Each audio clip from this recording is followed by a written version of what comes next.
Hi, everybody. I'm excited to say that summer is here and the weather is great, and there's so many fun things that we can do outside.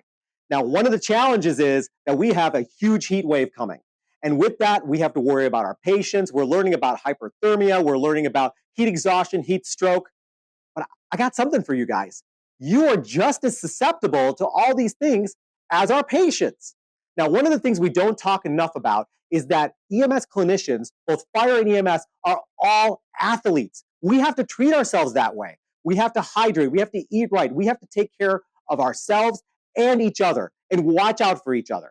With the temperatures rising, as an EMS medical director, I'm telling my agency, hey, watch out for each other, take care of each other, because this heat's going to affect all of us. So with that in mind, what I want you to push for and talk to each other about this at the dining table and really have a discussion about how we're going to continue hydrating and keeping ourselves safe as this heat wave hits through. Because then, if we're safe, we can take care of our patients too.